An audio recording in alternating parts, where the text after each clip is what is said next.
So if we start about the post-translational modifications, the post-translational modifications can be abbreviated as PTMs, which is the post-translational modifications. What is meant by post?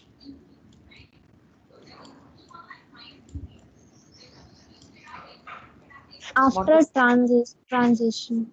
post means after. So after translation, what are the modifications? So the first doubt what we have is that, see, after when the translation is being done, you get a linear chain of amino acids. So the first thing is that, is this linear chain of amino acid a functional protein?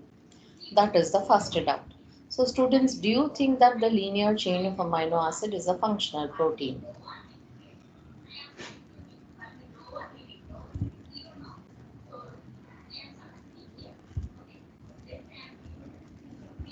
Okay, so the linear chain of amino acid, it is nothing but the primary structure of the protein. But you know that in order to a protein to be functional, it might not be functional in its primary structure, but it undergoes certain modifications, like you have the secondary structure, which can be alpha or beta helices, and sometimes there is also tertiary structure where you have the disulfide bonds and other modifications which are added. Maybe a sugar is attached or a lipid is attached, and then only you get a functional protein. Agreed, students? So today we'll discuss about all the modifications that take place in the primary structure so that you get a functional protein. And another question that arises in our minds is that there are about 25,000 genes in the case of human beings. So from the 25,000 genes, the amount of proteins which we have is around 100,000 or 1 lakh.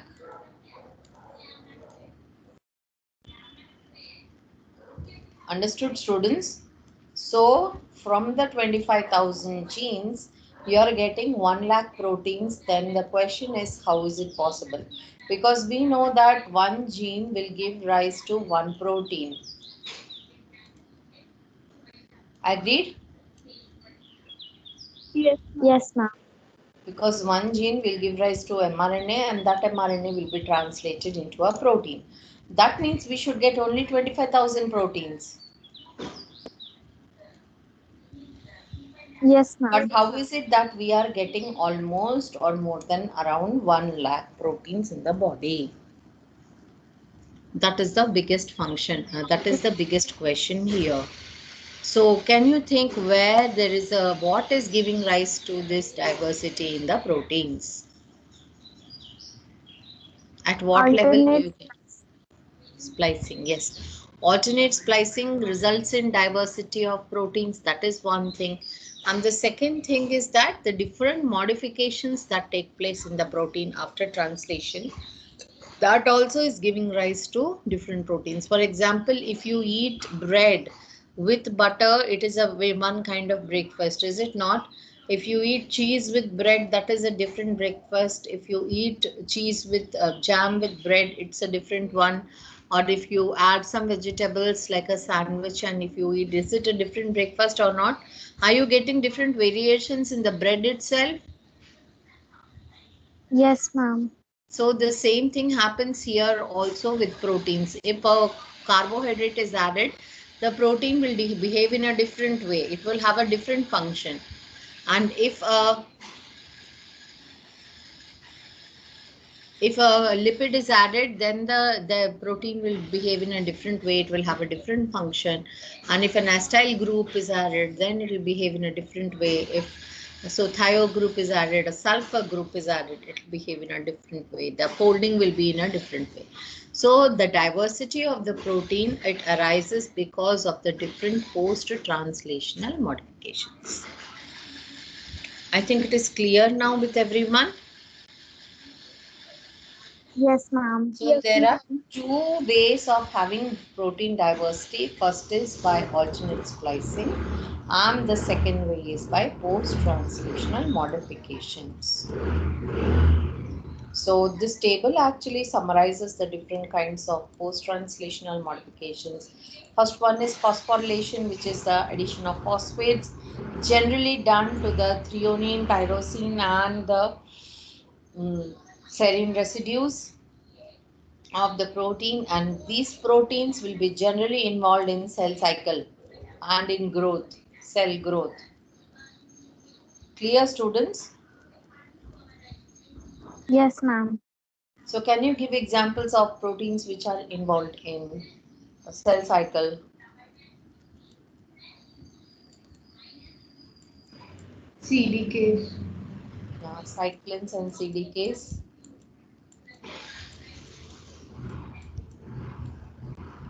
Cyclin dependent kinases. Is it not? Yes, ma'am. And these cyclins and CDKs, they will be operating, that is at different levels. There will be a phosphate which will be added or it will be removed, and this is a reversible one, and that makes the cell cycle progress from one stage to another stage. I hope you are able to recollect that. The next one is acetylation. The amino acid with which it is done is at methionine, and this will protect the N terminus of the protein, and this also helps in the protein DNA interaction. And this is also a reversible one. Then you have the amidation. This will actually increase the bioactivity of the peptide. And then you have the addition of ubiquitin. And then this is generally seen in programmed cell death. And then you have glycosylation. Glycosylation is nothing but addition of sugar moieties, which are the oligosaccharides, and these help generally in the intracellular protein movements, that is the movement of the proteins within the cell, outside the cell, and they will help in the interaction of the proteins. So that is meant by glycosylation. Next is methylation. By methylation, what I mean is a methyl group will be added, and generally we see it in the chromatin remodeling. You're able to recollect this, students? Chromatin remodeling. Yes. That is the organization of the chromatin into his nucleosomes, binding with histones, the nucleosomes in turn forming a solenoid. Yes, ma'am. Yeah. So these are some of the modifications that takes place by methylation. So this is another thing. And this is of course a reversible and an irreversible one. So irreversible in the telomeric and the centromeric regions, and reversible for the inactivated X chromosome. Do you remember the inactivated X chromosome, students?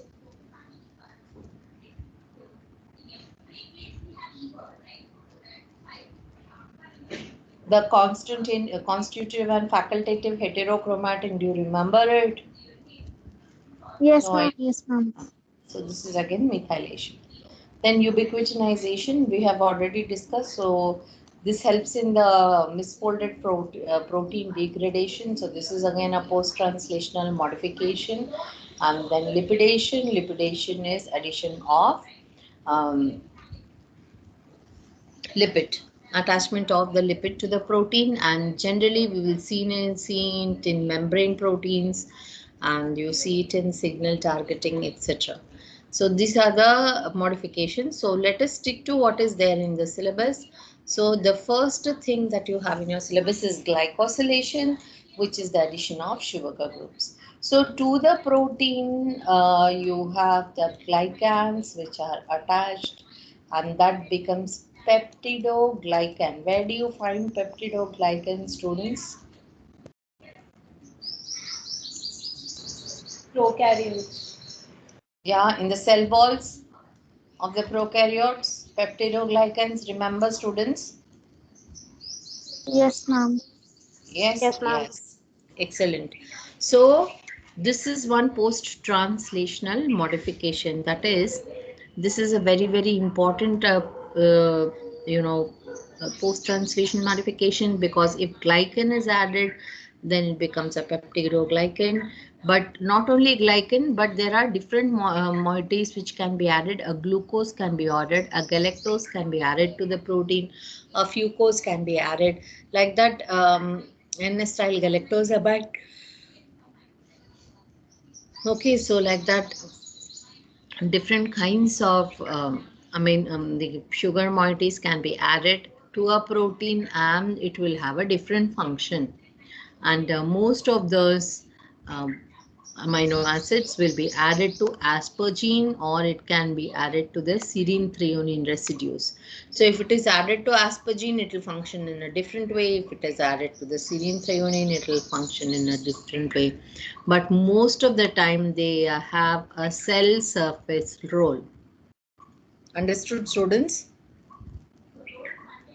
Most of these proteins which are associated with carbohydrates, they have a cell surface role. And then you have certain secreted proteins also which are glycosylated. And this is the most important, glycosylation. So glycosylation, it helps in the maintenance of the tertiary and the quaternary structure of proteins. And you know that the ABO antigens, very important antigens, they are all glycosylated. You remember this picture, students? Yes, ma'am. Okay. So apart from that, there are different proteins which are glycosylated. You have the MHC antigens. MHC antigens. Have you heard about MHC? Yes, ma'am. What are MHCs?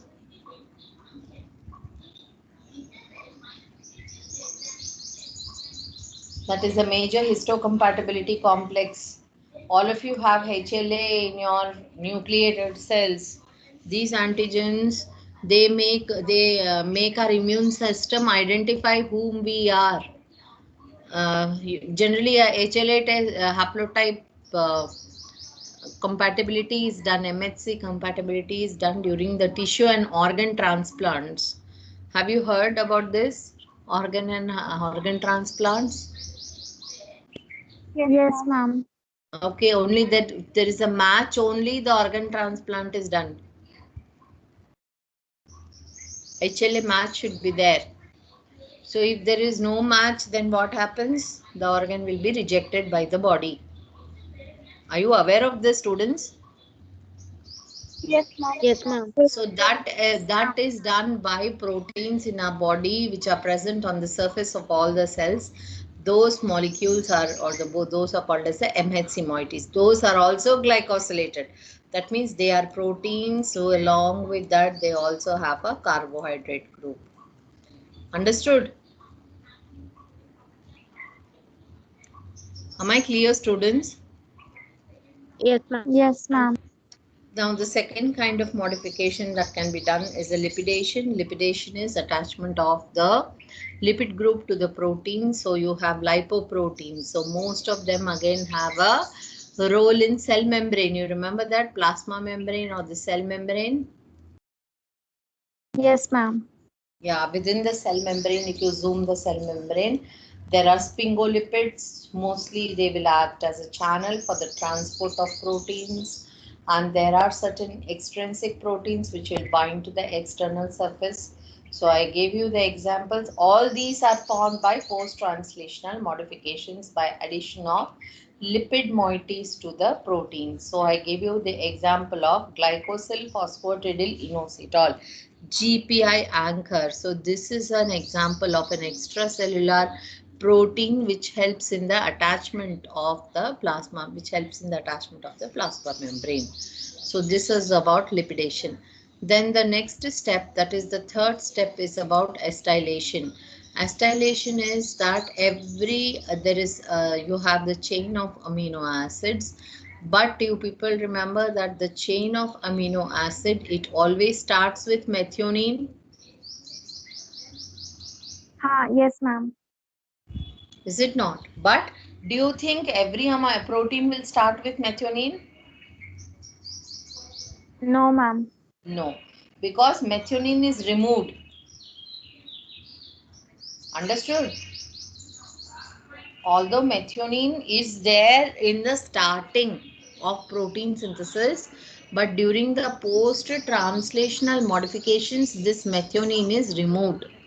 This methionine is removed by the enzyme MAP. What is this enzyme called as? MAP.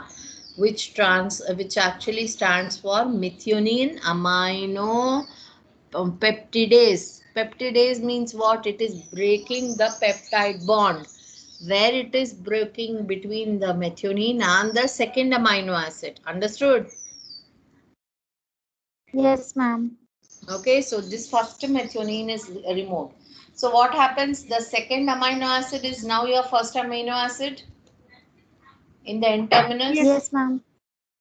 Okay, so to give stability to this amino acid, an acetyl group will be added. Understood? Yes, ma'am. So who is adding this acetyl group? Acetyl group will be added by acetyl coenzyme A, and it is again catalyzed by the enzyme N-acetyl transferase. Transferase means it is transferring. What is it transferring? It is transferring the acetyl group. Now what happens if you add an acetyl group to the second amino acid, which is now the first amino acid? It will give stability to the protein, and it will also increase the protein DNA interaction. Understood? Students, have you understood? Yes, ma'am. Acha, you tell me one thing. Do you think that the proteins will interact with DNA? Can you give me some examples of proteins which are interacting with DNA, students? Histone protein. Histone proteins. Apart from that,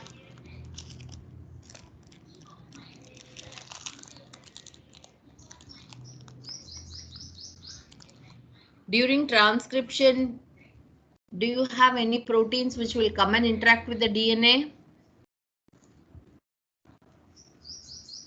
During replication, do you have any proteins which will interact with the DNA?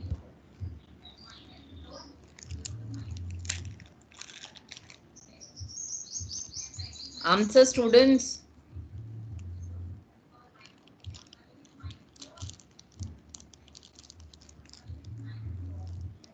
Do you have transcription initiation factors? This class will not answer anything. Please answer, students. Are there any transcription initiation factors, students? Yes, ma'am. So don't you think those are proteins which are interacting with the DNA? Yes, ma'am. In replication, do you have single strand binding proteins? Yes, ma'am. Helicases, topoisomerases, don't you think they are proteins which are interacting with the DNA?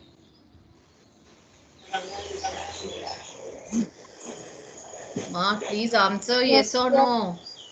So all those proteins will be functional when the methionine is removed. Venugopal, can you please mute yourself?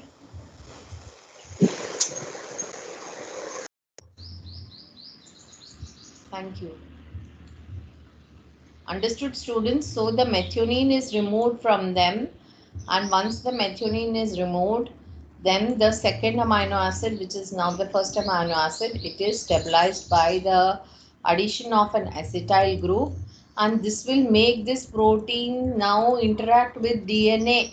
It will also give the stability to protein. Understood? Am I clear? Yes, ma'am. Then the fourth modification is ubiquitinization. Now all the misfolded proteins will be degraded. Okay, so all the misfolded proteins are degraded. Now what are the misfolded proteins? Now this ubiquitinization is nothing but addition of the ubiquitin moiety here. So what happens if ubiquitin is not added, students? If ubiquitin is not added, then it will not enter the proteasome. Am I clear? Yes, ma'am. And what happens if the protein is present in its misfolded form? It will cause defects and diseases. Yeah, it will give rise to various diseases like cancer, it will give rise to Alzheimer's, Huntington's. Those are the examples of neurodegenerative disorders. It can give rise to myoproliferative disorders. So these are the consequences of misfolding of the proteins. So that is why cell make sure that the misfolded proteins are always removed off. So that is done by the post-translational modification of ubiquitinization.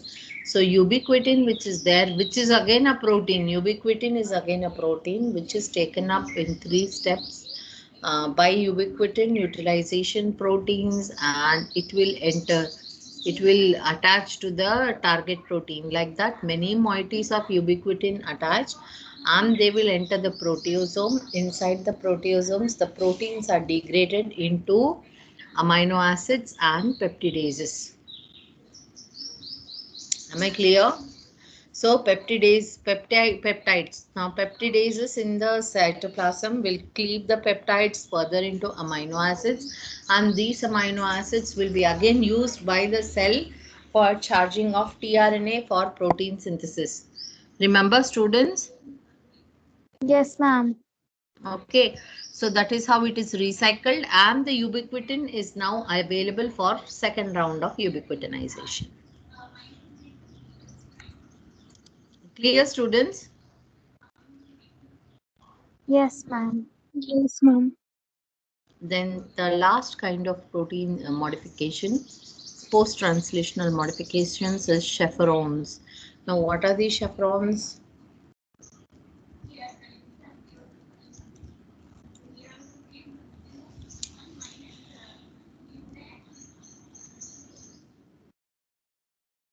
We'll try to enlarge it.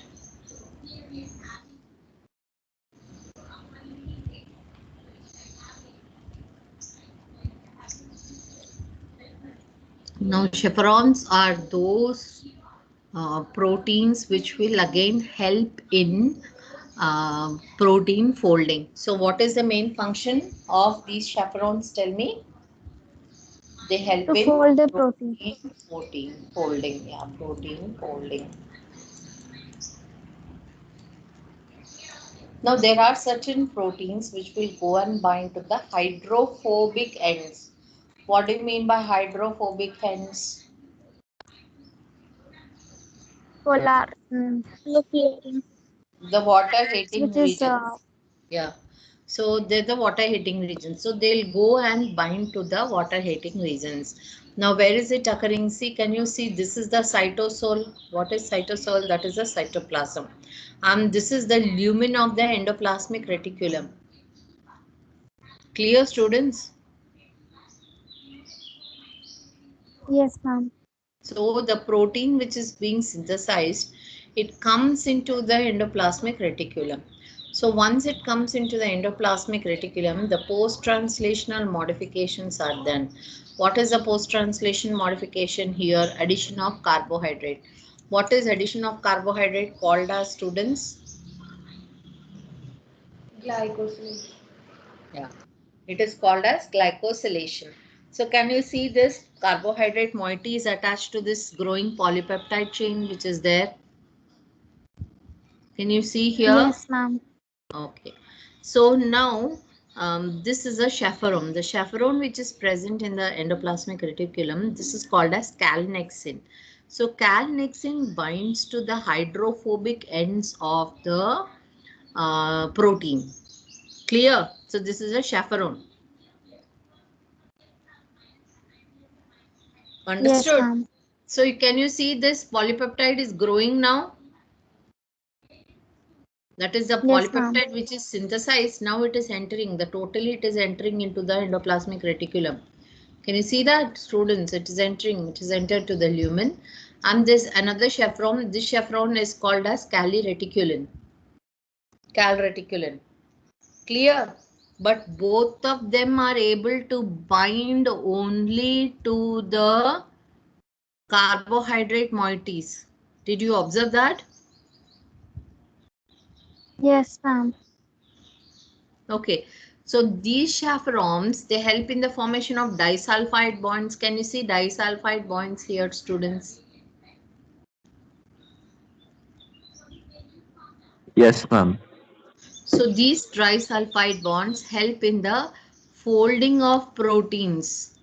Can you see the simple structure is now folded, and further these disulfide bonds have become a globular protein. Can you see this? Yes, Yes, ma'am. The ma'am. head, total globular Yes, head. ma'am. So who is doing all this? Who is facilitating this process? This is done by the chaperones.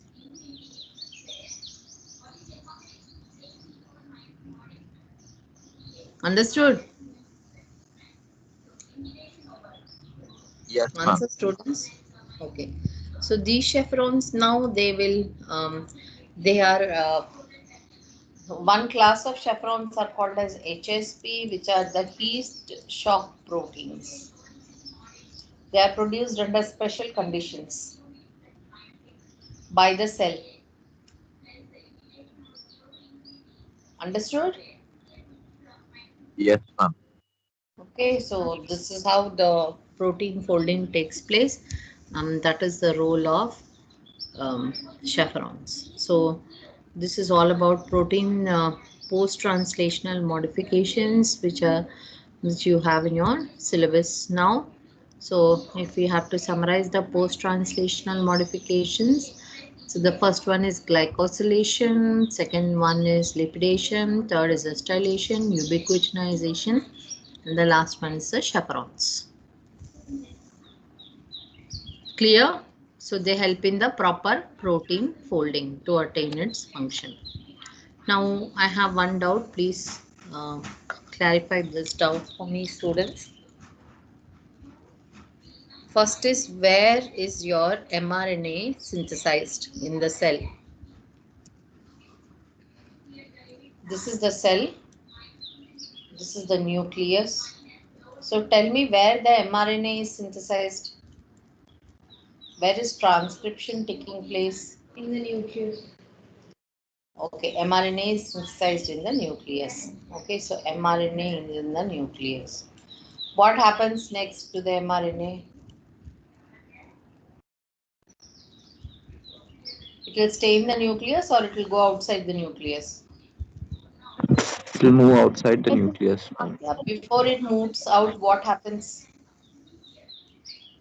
You have the post-transcriptional modifications. capping and payload. Yes, so you have a 5' cap and a 3' poly A tail it is attached. So now the mRNA is able to move to the nucleus outside into the cytoplasm. Yes, ma'am. So you Yes, move it ma'am. to cytoplasm, and in the cytoplasm, who are waiting for protein synthesis? Ribosomes. Yes, ribosomes are waiting for protein synthesis.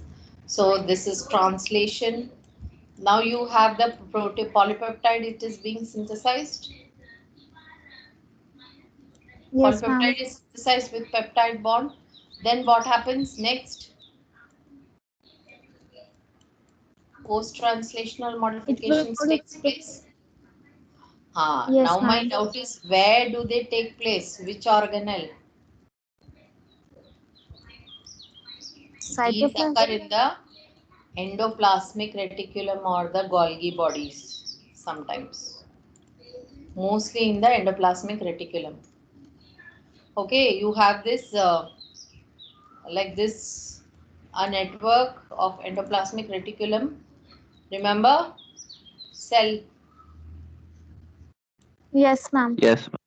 So this endoplasmic reticulum, if it is associated with ribosomes, that is your rough endoplasmic reticulum where your proteins are being synthesized. Is it not? Yes, ma'am. Yes, And ma'am. then you have the smooth endoplasmic reticulum, that is where your post-translational modifications are done.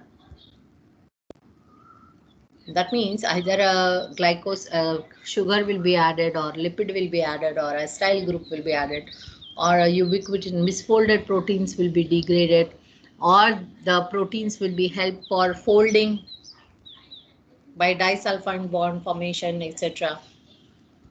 Understood? And then they will be Yes, packed in the ma'am. Golgi body, and from there they will be released according to the function. Clear, students? Yes, ma'am. Yes, ma'am. Yes, ma'am. So this is how the post-translational modifications will take place. I hope it is clear with everyone. I'll stop the recording.